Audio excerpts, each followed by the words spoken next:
LoreWarrior Online, MDG-1A Rakshasa. Overview. Impressed by the Mad Cat's performance, engineers at the NAIS laboured for 5 years to emulate that mech's design profile. Ultimately, they debuted the Rakshasa, named for the mythical creature that mimics its adversary's appearance and skills. Capabilities.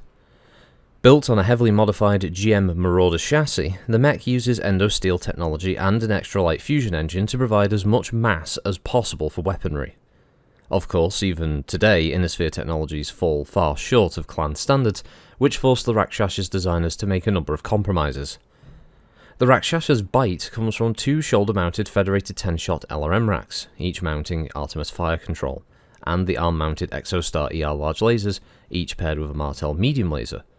A single Marten Meridian pulse laser rounds out the Rakshasa's armament, making it as close to a double of the Mad Cat as designers could produce. Its weapon range and firepower are clearly inferior to its clan progenitor, but compared to other Innisphere designs, the Rakshasa is a formidable mech, with superior accuracy, speed, and maneuverability. Deployment. Though it's found service in units across all of the former Federated Commonwealth, the Rakshasa hasn't become the prestige ride that designers hoped and expected it would. Initial combat trials proved promising, as did its first live-fire action. When a joint Fedcom Clan Wolf task force was formed in 3055 to combat the Red Corsair, 2 Rakshasas were rushed to the Kell Hounds, who used them to great success on Ark Royal and Elissa. Unfortunately, the mech earned an undeserved reputation during Operation Guerrero 2 years later. The 8th Fedcom RCT fielded 3 of these mechs during their defense of Second Try, 2 of which were assigned to the RCT Command Company. As it happened, the 8th was spread thin, and its commander, Hauptmann General Mitchell Weintraub, got cornered by a Capellan battalion. Weintraub's bodyguards fought hard for more than half an hour before reinforcements arrived, but by that time, both Rakshasas had succumbed to heat-induced ammunition explosion. Even though he lost almost a third mech, a Crusader, that way, Weintraub publicly criticised the Rakshasa, promising never to allow another one into his RCT. Variants. Even before the first Rakshasa left the factory, test pilots recommended a significant change, swapping the extended range lasers for standard range lasers. Though never produced by the factory, upgrading to the MDG-1B specification is a relatively popular and easily completed field refit. The 2A model is an extremely popular factory-produced variant. Focusing on a close-range weapons array, it mounts a single rotary AC-5, a large pulse laser, and 4 medium pulse lasers. In addition to delivering a far more powerful volley of weapons fire, this Rakshasa variant is also much more heat-efficient, debuting at the height of the nearly 3-year battle for Cathal. It rapidly became a favourite amongst Capellan March mech warriors. Notable mech warriors. Sergeant Major Jessica Nim. Sergeant Nim, a mech warrior only by virtue of the fact that she could pilot a mech when battle casualties left the 1st Capellan Dragoons short-handed, is an AFFS tech assigned to GM's CAFL facilities. Leading a volunteer team of techs, she configured the first MDG-2A and piloted it into battle. Though disabled in its first fight, the configuration proved a success. Nim was decorated, promoted, and then put in charge of Rakshasa 2A production, all but ending her brief mech warrior career. Gunshaw Haruhiko Namona. Having graduated from the Wisdom of the Dragon School, Haruhiko Namona spent 10 years in service to the Dragon before leaving, dissatisfied with DCMS commanders who de-emphasized the qualities that personified a true samurai. He ultimately discovered a small group of like-minded warriors on Solaris 7. He had only moderate luck in the leagues until he won his Rakshasa in a bout. From that point on, Namona and Raiju, as he named his mech, steadily climbed up the ranking ladders, building quite a following.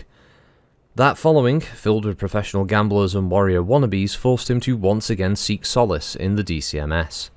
Enlisting as a mere Hojue in the Ryuken Go, he rejoined just in time to see action against the Ghost Bears and then against Duke James Sandoval's invaders. The epitome of the true samurai, he earned the respect of his comrades and his opponents. Yeah, sorry if you could hear a seagull or a delivery in the background of that one, but let's just pretend that that was just something falling over in the pod.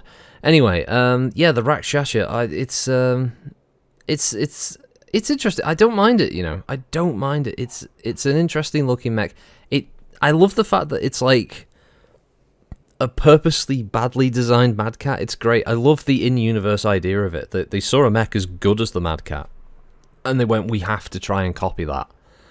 And that's what they came up with, and it was like the Mad Cat, if it was built based on like a quick sketch or a very, very vague description. Oh, it had like a weird sort of rounded-ish cockpit. It had like 2 missile things on either side, like a catapult, and it had laser arms and stuff. And did it look like this? Yeah, it's kind of look like that. You know, it's that kind of design. It's really fun. So this is another 75-ton heavy with a GM Marauder Special MD chassis. It has a GM 375 XL engine, giving it a cruise speed of 54 kph and a maximum speed of 86, no jump jets. Its armour is Starguard ferrofibrous with 2 federated LRM-10 racks, 2 Exostar extended range large lasers, 2 Martel medium lasers, and a single Martel medium pulse laser, manufactured by General Motors and produced on Cathal. Communications is a Dalban Micronics again, there it is. Targeting and tracking system is the Sync Tracker 392071 with Artemis Force system. All this translates into a move of 5 and 8 with its 375XL engine, with 30 heat being sunk each turn with its 15 double heat sinks. Has 206 armor factor, giving it 32 on the CT, 9 on the rear, 22 on the right and left torso, 7 on the rear, and 21 in the arms and 28 in the legs. Not too bad, not too bad. I don't dislike it, as I said. The LRM-10s are a decent fire support option with the Artemis. The ER large lasers are definitely the sticking point, and I can understand why in universe they would want to change the ERs to standard large lasers, because it gives the mech more capability to keep firing without overheating too quickly, especially since it's a mech that is probably better suited getting up close. I mean, its LRM firepower is roughly equivalent to a Whitworth. You know, it's not going to set the world on fire. When you compare it to a Mad Cat, it's obviously bringing like 2 LRM-20s, and this is bringing a LRM-20 effectively. It's a huge step down. It obviously would do better in the brawl with its lasers, and 2 standard large lasers from the 2A version is a better fit, really. But yeah, it's not a bad mech. I've always liked the Rakshasa. I know what's Varg's one of his favourite mechs, just because of how cool and weirdly ugly it is. So yeah. It's a nice one, and I hope they do an updated mini of it. To be honest, because it'd be cool to see the good old Rakshasa getting its day in the sun. But yeah, I'll leave that one there. Thanks again, everybody, for listening, and hope you have a good day. I'll catch you next time. Bye bye.